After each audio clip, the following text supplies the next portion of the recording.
In the heart of a freezing wilderness, a young woman, heavy with child and cast out by her own people, struggled to protect her small daughter beneath the branches of a dying tree. With no food, no fire, and her strength fading fast, she braced for the worst, whispering promises she wasn't sure she could keep. Just when it seemed the forest would swallow them for good, a quiet settler appeared on horseback, drawn by fate more than chance. He could have walked away, but he didn't, and what happened next changed all their lives in ways none of them could have seen coming. Before we dive in, tell us in the comments, where in the world are you watching from? The wind tore across the land like it was hunting, screaming through the bare trees, dragging dust and dead leaves up into the air and slamming cold into Nani's thin body as she crouched beneath a crooked old oak tree, trying to cover her 5-year-old daughter with what little strength she had left, her breaths coming in shallow gasps and blood dripping hot down the inside of her thigh, sticky and dark against her legs, as if her body had picked the worst moment to bring new life into a world that clearly wanted her dead.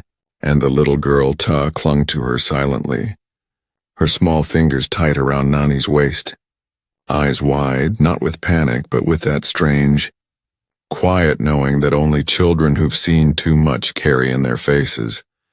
And Nani couldn't lie to her anymore, couldn't whisper the sweet lies that everything would be okay because they had been walking for days without food, drinking melted snow from cupped hands, stumbling over frozen ground while the trees watched like silent judges, and now crouched in the half-light of a dying day.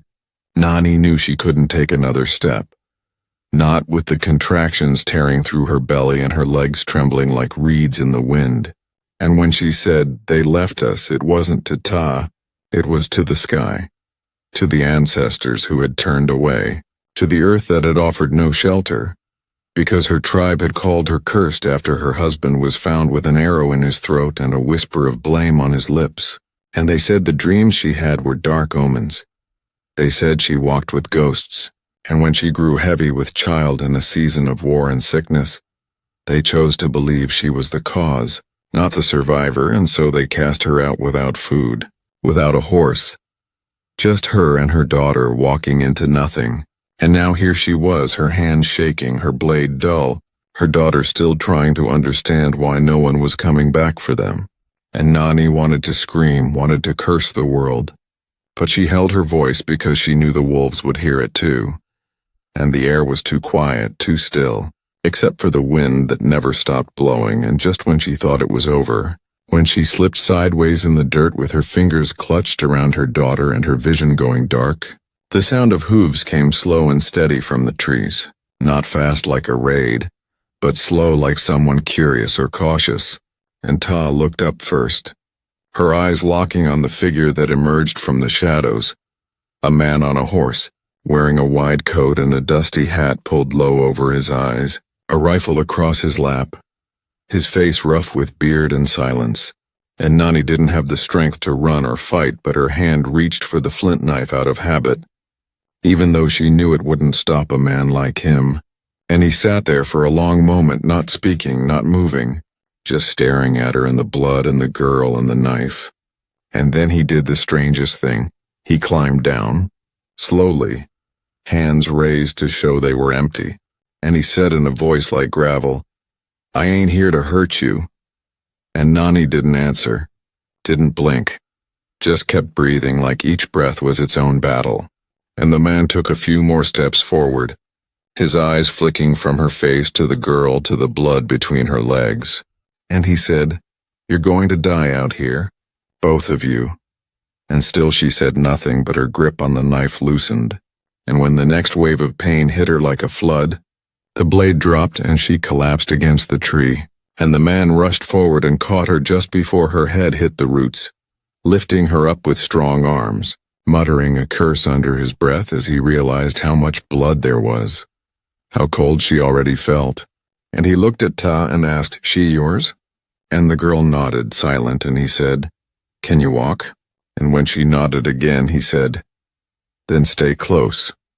And he threw Nani over the saddle as gentle as he could, holding her steady while she groaned in pain, and they vanished into the trees together, man, child, woman nearly gone, while far behind them the wind screamed louder like it knew it had lost its prey, and by the time they reached the cabin, a small place tucked deep between hills, hidden from any road, the last light was fading and the cold was rising, and the man kicked open the door and laid Nani on the only bed, then stoked the dying fire with trembling hands and wrapped her in blankets and barked orders at Ta to bring water from the barrel outside.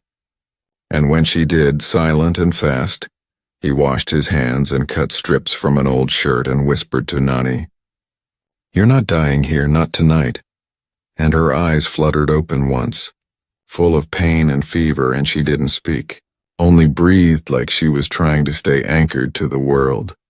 And then the labor truly began, sharp and brutal, and the man whose name was Silas did what he could, never looking away, never hesitating, even though his hands shook and his eyes burned with old memories. And when the baby came, silent for a terrifying moment before finally crying out into the cabin air, Silas wrapped her in flannel and handed her to Ta, who held her little sister like she was a miracle, and Silas collapsed near the fire, blood on his arms and shirt, and whispered, "What the hell have I gotten into?"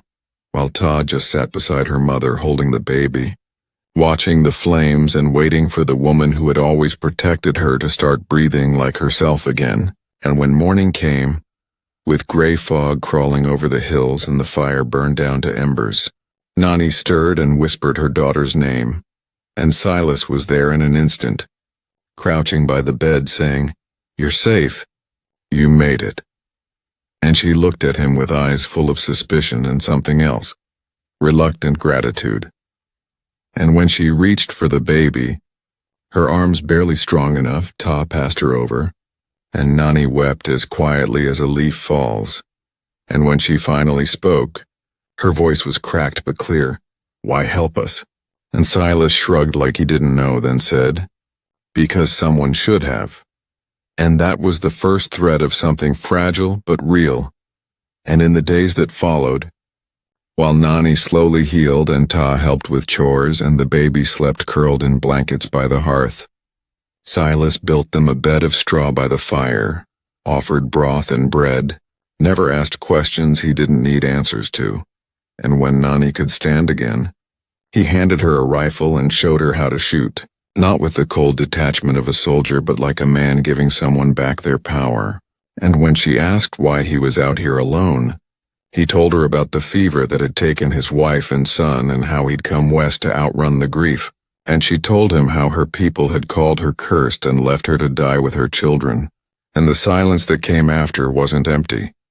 It was full of understanding. And one night, when the wind was quiet and the fire warm and Ta was asleep with her head on her mother's lap, Silas asked, "What will you do now?" And Nani looked at her daughters and said, "Live." And it wasn't long after that the trouble came, just like they both knew it would. Boot prints near the ridge, men tracking them, bounty hunters maybe, or worse. And when Silas returned from scouting with blood on his knuckles and urgency in his eyes, they didn't panic, they prepared. And when the attack came just before dawn, with shouts and gunshots and the stink of greed in the air, Nani threw boiling water from a pot through the window and stabbed a man who burst through the door. And Silas shot another through the chest while Ta protected the baby in a corner, whispering to her to be quiet, to be brave. And when the last of the attackers fled into the trees bleeding and screaming, the cabin held strong, though its walls were scarred. And afterward, as they patched the door and cleaned the blood and fed the fire with what dry wood remained, Nani said, "They'll come again." And Silas nodded and said, "Then we go to them first." And that evening, after the baby had been fed and the forest had gone still, they made a plan, and before dawn they left the cabin behind, carrying only what mattered, children, rifles, and the will to survive. And when they reached the ridge where Silas had set traps years ago, they waited, hidden in the rocks. And when the men came, 3 of them laughing, armed, Careless, they didn't laugh for long, because Nani's shot dropped one before he could blink, and Silas dropped another as he tried to run. And the last one, an outlaw named Jeb who had once fought beside Silas before betraying everything good. In the heart of a freezing wilderness, a young woman, heavy with child and cast out by her own people, struggled to protect her small daughter beneath the branches of a dying tree.